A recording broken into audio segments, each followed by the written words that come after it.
তো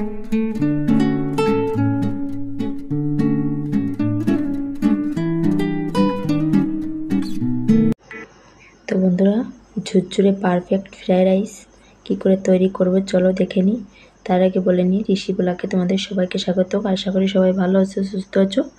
তো এই যে দেখো, এইখানে আমি কেটে নিয়েছি এটা গাজর কুচি, ওটা টমেটো, পাশে ওটা ক্যাপসিকাম, পেঁয়াজ কুচি, তারপর লাল ক্যাপসিকাম, মটর আছে, আর সয়াবিন বিট আছে।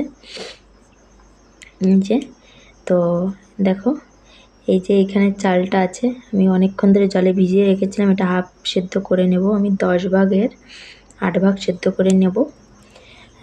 তো এই যে এখানে মটরগুলো প্রেশার কুকারে আমি চিটি মেরে নেব এগুলো। তো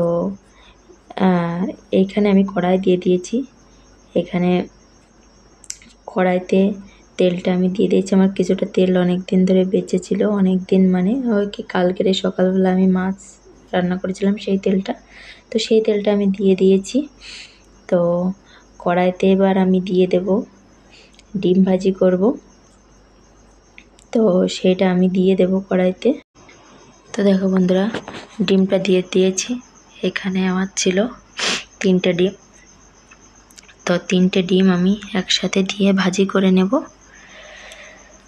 তো এই পাশের একটা চুলাতে বসিয়ে দিয়েছি, কারণ যেহেতু আমার 1 কিলো চাউল আছে এখানে, তাতে করে আমার চাউলটা অনেক হয়ে যাবে। দুটো কড়াই আমি যদি না দিই তাহলে আমার হবে না।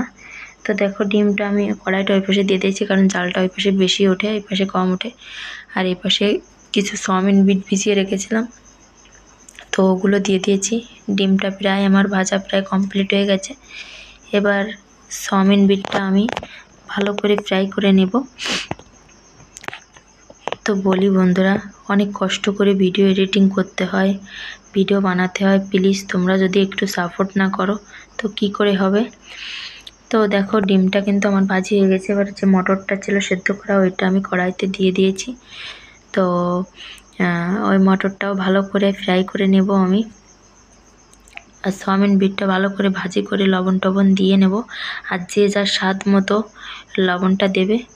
তো দেখো বন্ধুরা, যেমন পেরেছি তেমনটাই ভিডিও করে এডিটিং করছি। তো কি বলবো, আর এখানে যে সবজিগুলো কাটা ছিল, ক্যাপসিকামগুলো, গাজরগুলো, এগুলো আমি সব দিয়ে ভালো করে ভাজি করে নেব।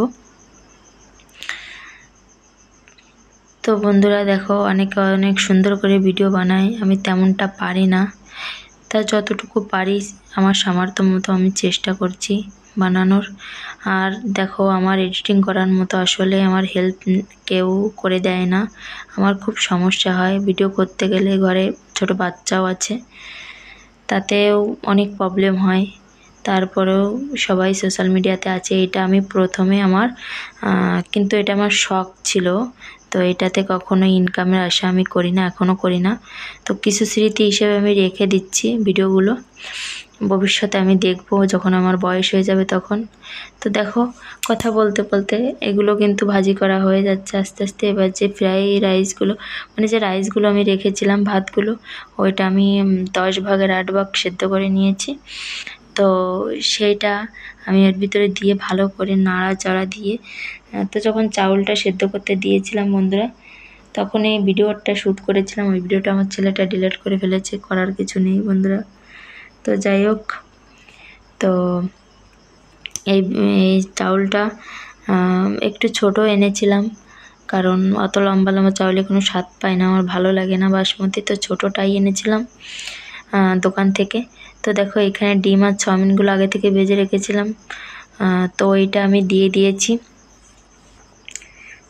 তো এটা ভালো করে নাড়াচাড়া দিয়ে এইখানে আমি কিছু মশলাও গুঁড়ো করে রেখেছিলাম। গরম মশলা ছিল, তারপরে ধনে গুঁড়ো ছিল, এসবগুলো আমি গুঁড়ো করে আগে থেকে রেখেছিলাম মিক্সিতে। এটা আমার সবসময় থাকে অল টাইম ঘরে। তো এটা দিয়ে আমি নাড়াচাড়া করে নেব। তো দেখো, আমার কিন্তু ফ্রাইড রাইস প্রায় কমপ্লিট, প্রায় কি একেবারে হয়েই গেছে। তো ভিডিওটা কেমন লাগলো অবশ্যই আশা করি কমেন্ট করে জানিও। ভালো থেকো, সুস্থ থেকো, নিজের প্রতি খেয়াল।